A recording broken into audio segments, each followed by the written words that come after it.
নামাজ যদি কাজা হয়ে যায় আল্লাহ পাক যদি জাহান্নামায় দেয় আমি আলী জাহান্নামের আগুন সহ্য করতে পারবো না।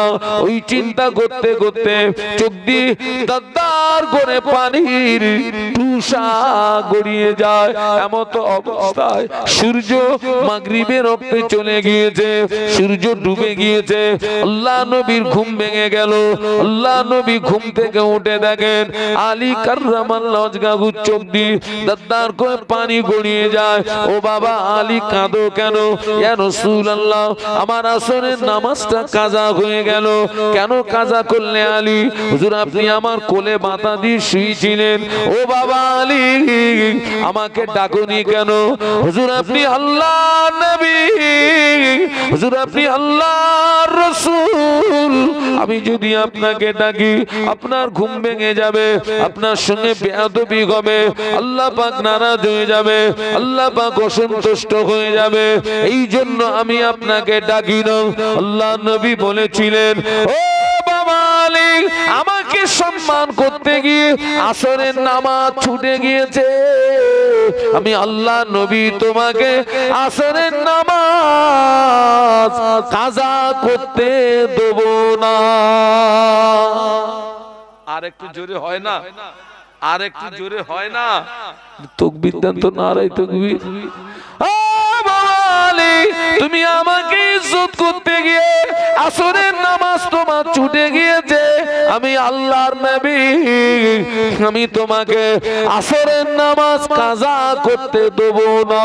আল্লাহ নবী আসমানের দিকে চেয়ে বলেছিলেন এ আসমানের সূর্য আমি যদি সত্যি আল্লাহর নবী হয়ে থাকি, আমি যদি আল্লাহর পয়গম্বর হয়ে থাকি, আমার জামাতা আলী আমাকে ইজ্জত করতে গিয়ে আসরের নামাজটা ছুটে গেল। আসমানের সূর্য আমি আল্লাহ নবী তোকে বলছি তুই আল্লাহর রাস্তে মাগরিবের রক্ত থেকে উঠে আসরের রক্তে চলে আয়। তুই মাগরিবের রক্ত থেকে উঠে আসরের রক্তে চলে আয়। আল্লাহ নবী জবানের কথা শেষ না হতে হতে ওই সূর্য মাগরিবের রক্ত থেকে উঠে আসরের রক্তে চলে এসেছে। আল্লাহ নবী বলেছিলেন আলী দেরি করো না, আলী তাড়াতাড়ি আসরের নামাজ আদায় করে না। একটু মহব্বতে বলেন না। তাহলে আলী হুজুরের কোলে কে ঘুমাচ্ছিলেন? তাই হুজুরের আসরের নামাজ কি হয়ে গেছিল না কাজা হয়নি তো, ছুটে গেছিল পরে আবার। আমাদের কোলে কে ঘুমোচ্ছে খোকা?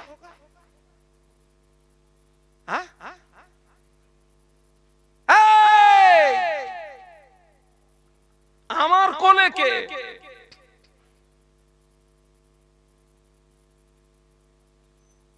ফজরের আযান হয়ে গেল, জোহরের আযান হয়ে গেল, আসরের আযান হয়ে গেল, মাগরিবের আযান হয়ে গেল, এশার আযান হয়ে গেল, কোন নামাজ আমার হলো না। ফজরের আযান হয়ে গেল, জোহরের আযান হয়ে গেল, আসরের আযান হয়ে গেল, মাগরিবের আযান হয়ে গেল, এশার আযান হয়ে গেল।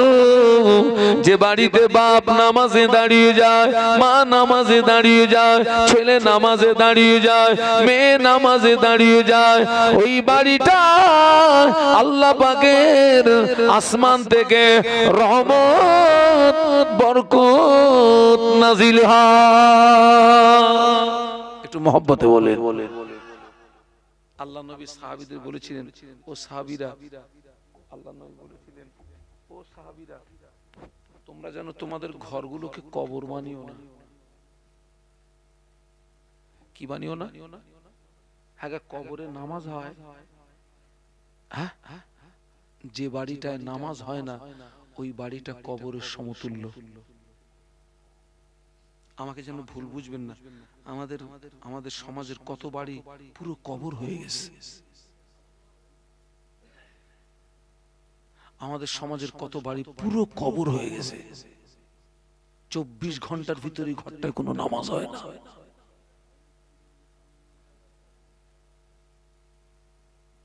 24 ঘন্টায় কোনো নামাজ নেই।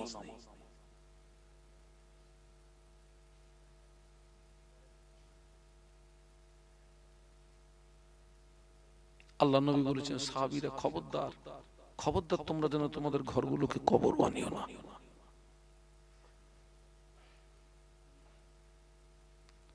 আগে অনেক বাড়ি থেকে ফজরের নামাজের পরে কোরআন তেলাওয়াতের আওয়াজ শুনতে পাওয়া যেত। অনেক বাড়ি থেকে মাগরিবের নামাজের পরে কোরআন তেলাওয়াতের আওয়াজ শুনতে পাওয়া যেত। যে বাড়িতে ফজর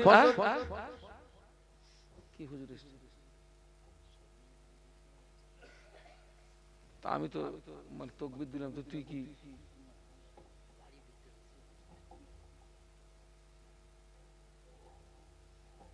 মার কি মরি যাবেন আজকে আমার কাছে বলতেছে হুজুরে ইসলাম, হুজুরে ইসলাম। আমি তো তাকবীর দিলাম, তো তুই কোথায় ছিলি সেটা বল দিন। ও তুই ঘুমোচ্ছিলে, কি জ্বালায় পড়েছি আজ আমি। তুই আমার সাথী হয়ে তুই আমার জ্বালাচ্ছিস। আল্লাহ তোর ভালো করুক। দরুদ শরীফ আল্লাহুম্মা।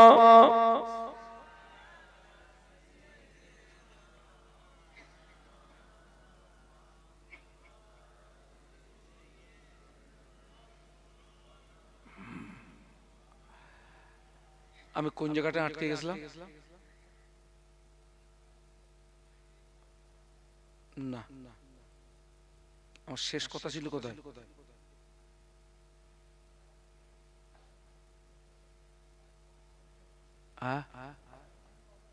না, আগে অনেক বাড়ি থেকে ফজরের নামাজের পরে কোরআন তেলাওয়াতের আওয়াজ পাওয়া যেত। আগে অনেক বাড়ির ভিতর থেকে মাগরিবের নামাজের পরে কোরআন তেলাওয়াতের আওয়াজ পাওয়া যেত। ঠিক বলেছি না ভুল বলেছি? যে বাড়িতে ফজরের পরে কোরআন তেলাওয়াতের আওয়াজ হয়, যে বাড়িতে ফজরের পরে কোরআন তেলাওয়াত হয়, যে বাড়িটায় মাগরিবের পরে কোরআন তেলাওয়াত হয়, ওই বাড়িটার চারিপাশে আল্লাহর রহমতের ফেরেশতারা পাহারায় দাঁড়িয়ে যায়। একটু জোরে বলেন। এখন যে কোরআন তেলাওয়াত উঠে গেছে বাপ,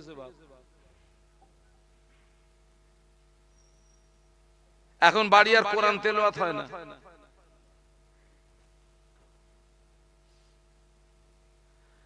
আমরা যখন মেয়ে দেখতে যাই, কোনো কথা জিজ্ঞাসা করি আর না করি, একটা কথা জিজ্ঞাসা করা ফরজ, সুন্নত না নফল না। চাচা কি বলেন দিন? ওমা কোরআন জানো মা? আর আমাদের কিছু মেয়েরাও, ওদের বাপরাও চিন্তা করতেছে মেয়ে তো বিয়ে দিতে হবে, অন্তত বিয়ে দেওয়ার জন্য একটু কোরআন পড়া, আল্লাহর সন্তুষ্টির জন্য কোরআন পড়ো না, নইলে তোর বিয়ে আটকাবে। তো ছেলের বাপ জিজ্ঞাসা করছে, মা তুমি কোরআন জানো তো? মা বলেছে 37 বার খতম করেছি। কতবার? ছেলের বাপের কলিজা ঠান্ডা হয়ে গেছে। 37 বার মানে কি? এ তো খুব সাংঘাতিক জিনিস। ছেলের বাপ ভাইরে বলতে, খোকা তুই বাড়ি যা, ছেলেরে গুছকে আন, এ জিনিস না নে যাওয়া যাবে না। 37 বার খতম মানে কি? তা আলহামদুলিল্লাহ, সেই মেয়েরে বিয়ে করে বৌমা করে বাড়ি নিয়ে গেলি, আলহামদুলিল্লাহ। আমরা এই প্রশ্ন করি না করি না? করি। আজ পর্যন্ত কোন শ্বশুরকে বলতে শুনেছেন, মা তোরে যখন দেখতে গেছিলাম তখন তো জিজ্ঞেস করছিলাম কোরআন জানিস? তা তুই বলেছিলি জানি। তো মারে, আমার বাড়ির প্রতিদিন কাজ একটু 10 মিনিট দেরিতে হয় হোক, মা তুই প্রত্যেক দিন সকালবেলা আমার বাড়িতে 10 মিনিট করে একটু কোরআন পড়বি। আমরা বলি বলি বলি আমার বাড়িতে এখনো বৌমা আসেনি। যাদের বাড়িতে এসছে বৌমা আসছে বলেন, তাহলে ও ঘোড়ার ডিম কোরআন জানতে হয় জানুক গে, না জানতে হয় না জানুক গে, আপনার তাতে কি? আমি ওই জন্য তো অনেক জায়গায় মেয়েদের বলেছি, আই খুকি তোরে যেই জিজ্ঞাসা করবি মা তুই কোরআন জানিস, তুই ঘুরিয়ে বলবি চাচা তুই জানিস। বাস্তব কথা তো, যিনি জিজ্ঞাসা করতেছে নিজেই জানে না কোরআন। মেয়ে যদি ওরে ঘুরিয়ে বলে ও চাচা তুমি কোরআন জানো, চাচার বল বন্ধ হয়ে যাবে।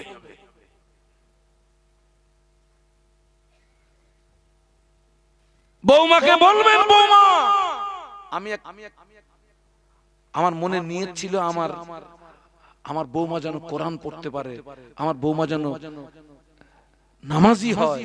তো বৌমা আমার বাড়িতে প্রতিদিন সকালবেলা কাজ একটু দেরিতে হয় হোক, কমিনিট 10 মিনিট করে একটু আল্লাহর কোরআনটা পড়বি মা, ওই ঘরে আল্লাহ রহমত বরকত নাজিল হয়। বলুন সুবহানাল্লাহ। রহমত বরকত নাজিল হয়।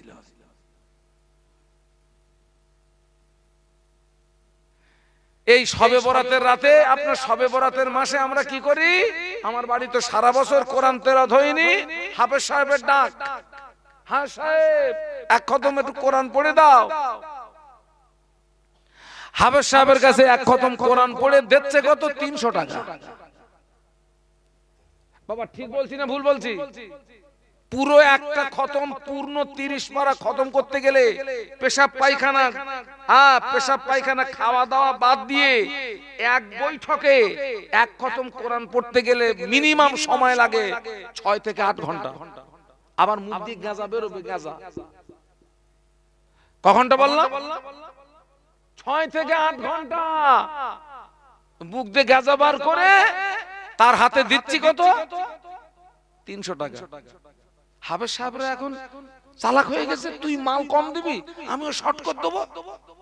হাফেজ সাহেবের খতম পড়তে এনেছে, 3 বার সূরা ইখলাস পড়ে চুপ করে বসে রয়েছে। তুই তো দিবি 300 টাকা,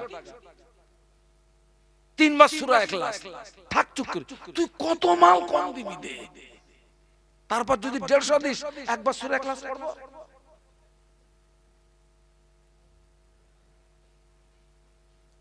আপনাদেরকে আমি কিন্তু হাসির খোরাক দিচ্ছি না বাবা, পারলে বৌমাদেরকে বলবেন, আর যদি নিজে কোরআন পড়তে পারেন, নিজে পারেন, বাড়িতে সকালবেলা সন্ধ্যাবেলা অন্তত 10 মিনিট একটু কোরআন পড়বেন। যদি আপনি না পড়তে পারেন, আপনার স্ত্রী যদি পড়তে পারে, স্ত্রীকে বলবেন আমার বাড়িতে একটু সকাল সন্ধ্যা তুমি 10 মিনিট করে একটু আল্লাহর কোরআন তেলাওয়াত করবে। আল্লাহর কোরআন, আল্লাহ পাকের রহমত হবে, বরকত হবে, বরকত হবে।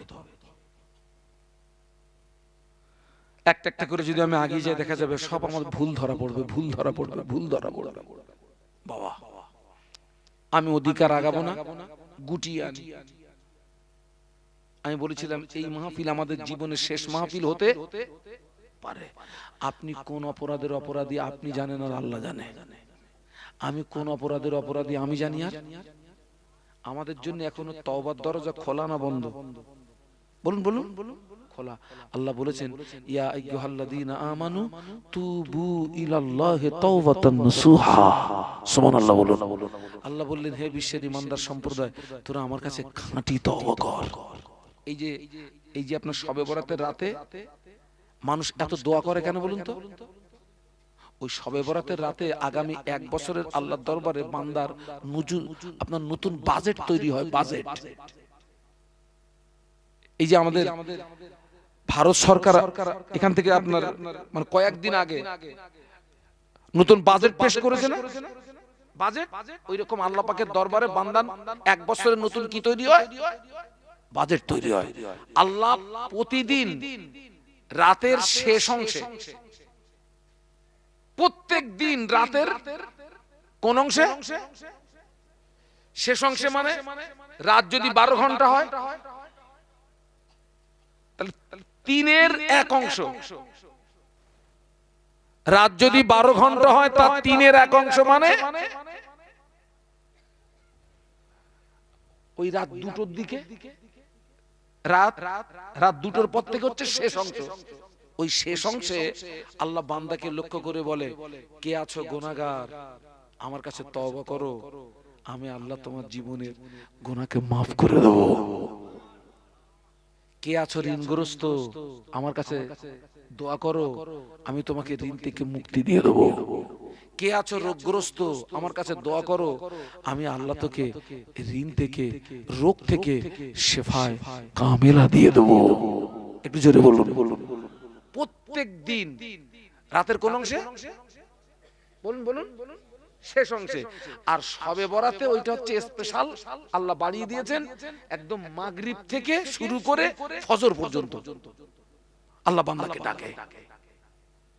মাগরিব থেকে ফজর।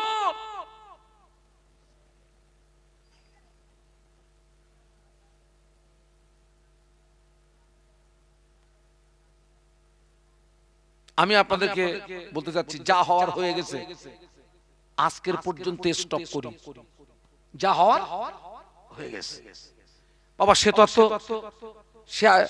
আপনার আমার আমার বিগত জীবনের যে অন্যায় হয়ে গেছে সে তো আর কিছু করা যাবে না। এখন বুদ্ধিমানের কাজ কি, রাস্তা কি আমার? তওবা করা। তওবার বাংলা মানে হচ্ছে প্রত্যাবর্তন করা, ফিরে আসা। তওবার বাংলা মানে প্রত্যাবর্তন করা, ফিরে আসা। যা হওয়ার হয়ে গেছে স্টপ করেন, তওবা করেন। মনে করুন বান্দার গুনাহ হয়েছে 1 কুইন্টাল। কত?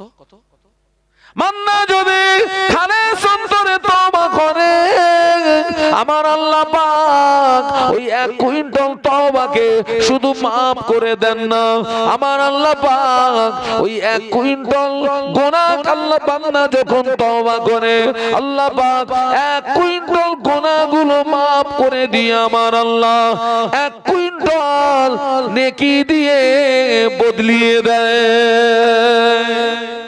একটু মহব্বতে বলুন। আসছে হুজুর, আসছে নাকি?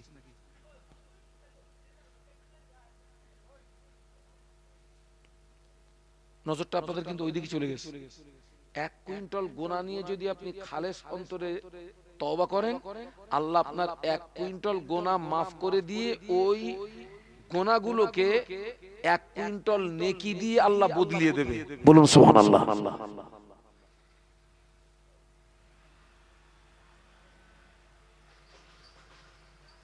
থানায় যদি আপনার নামে কোনো কেস থাকে, কেস যদি উঠেও যায়,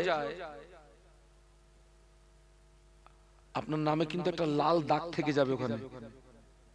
কিন্তু বান্দা যখন তওবা করে, তার নামে আর কোনো দাগ থাকে না, আল্লাহ তাকে বেগুনাহ মাসুম করে দেয়।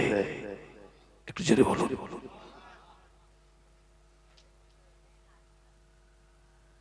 এই তওবাটা কখন করবে? গভীর রাত, নিশুতি রাত, আব্বা ঘুমিয়ে গিয়েছে, মা ঘুমিয়ে গিয়েছে, ছেলে ঘুমিয়ে গিয়েছে, মেয়ে ঘুমিয়ে গিয়েছে, বিবি ঘুমিয়ে গিয়েছে। আব্বাকে আড়াল করো, মাকে আড়াল করো, ছেলেকে আড়াল করো, মেয়েকে আড়াল করো, বিবিকে আড়াল করো। গোপনে গোপনে গোপনে গোপনে গোপনে গোপনে উঠে পড়ো, উজু করো, উজু করো, উজু করো, নামাজের পাটিতে চলে যাও, 2 রাকাত নামাজ পড়ো, 2 রাকাত নামাজ পড়ো। নামাজ পড়ে নামাজের পাটিতে বসে তওবা করো, তওবা করো, তওবা করো, তওবা করো, ইস্তিগফার করো, ইস্তিগফার করো, ইস্তিগফার করো। সূরা ফাতিহা পড়ো, সূরা ইখলাস পড়ো, দরুদ শরীফ পড়ো, হাত দুটো তোলো, চোখ দুটো বন্ধ করো, বিগত জীবনের গুনার দিকে খেয়াল করো, আল্লাহকে ভয় করো, জাহান্নামকে স্মরণ করো। দেখবে তোমার অজান্তে তোমার চোখ দিয়ে দারদার করে পানি বেরিয়ে আসবে। গভীর রাত। এই খোকা আমার দিকে তাকা। এই ভালোবাসা হয় গোপনে না প্রকাশ্যে? তোরা মনে হয় কিছু জানিস নি? গোপনে গোপনে গোপনে। যারা আল্লাহর ওলি হয়েছেন, নিরালা নির্জনে আল্লাহর সঙ্গে তারা সুসম্পর্ক তৈরি করেছিলেন। সুবহানাল্লাহ বলো। তুমি যখন হাত তুলে কাঁদবে, তুমি যখন রোনাজারি করবে ওই দৃশ্যটা, ওই ছবিটা, ওই নকশাটা আমার আল্লাহ পাক দেখে না, দেখে না। বলেন আল্লাহ কি ঘুমোয়? হ্যাঁ, আল্লাহ দেখে। আপনাদের আপনাদের এই গ্রামটার নাম কি? লাউগাছ। ওই যে হাবিব ভাইদের ওখানে আছে, ও তো লাউগাছ।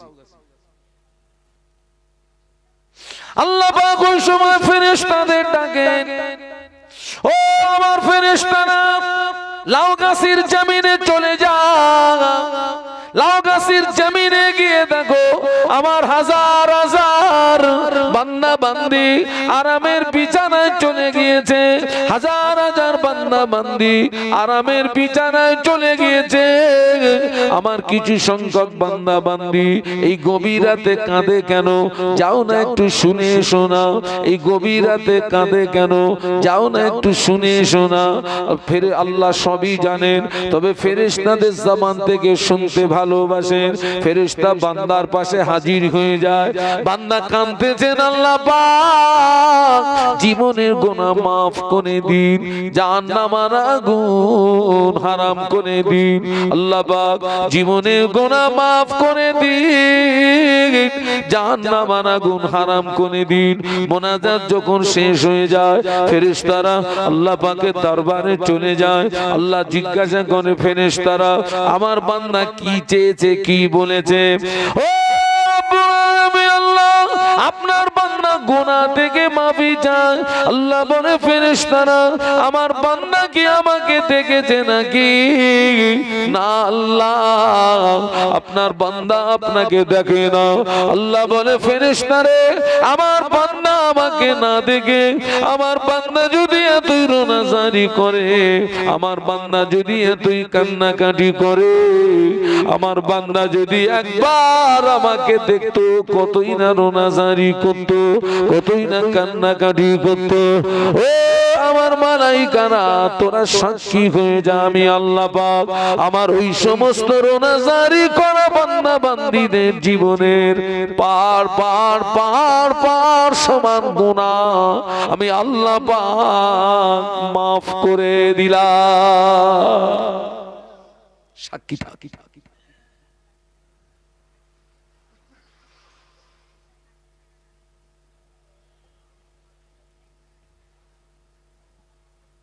আমার ফোন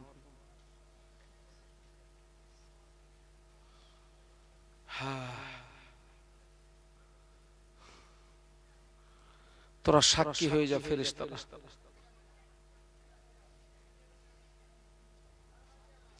আল্লাহ পাক বলে ফেরেশতারা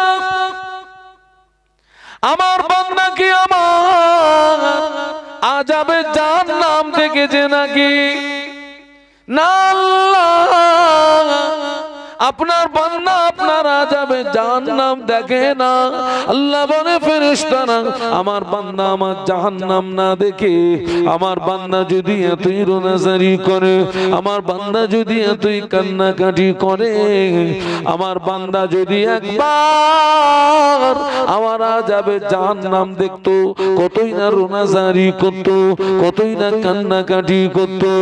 ও আমার মালাইকারা তোরা সাক্ষী হয়ে যা, আমি আল্লাহ পাক আমার ওই সমস্ত রোনাজারি করা বান্দা বান্দীদের জন্য আমার জাহান্নামের আগুন আমি আল্লাহ পাক হারাম করে দিলাম।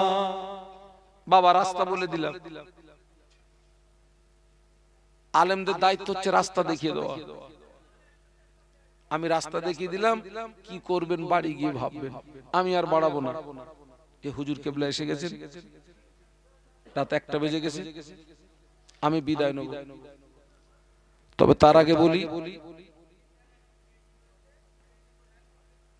সবাই 5 ওয়াক্ত নামাজ পড়বেন।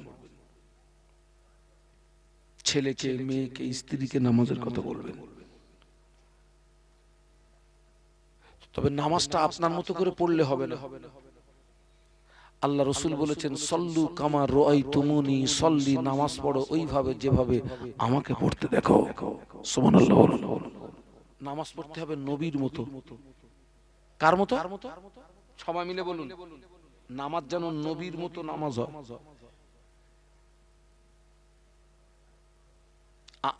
আমাদের সবচেয়ে বেশি ব্যস্ততা থাকে কোথায়? ব্যস্ততা নামাজে।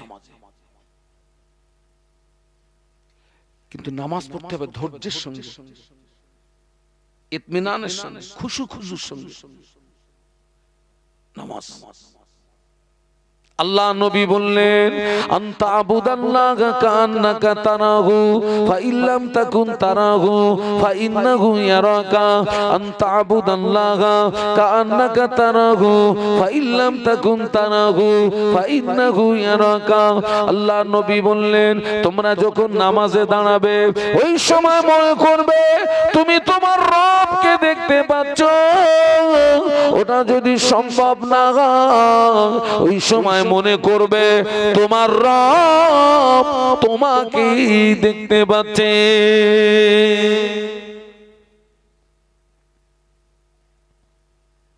আমাদের নামাজে ভুল, উজুতে ভুল, গোসলে ভুল, আমাদের নামাজে ভুল। এই যে সামনে রমজান শরীফ আছে, রোজায় ভুল। আপনি রোজাটা কি করে রাখবেন? কোন কোন কারণে রোজা নষ্ট হয়, কোন কোন কারণে রোজা নষ্ট হয় না।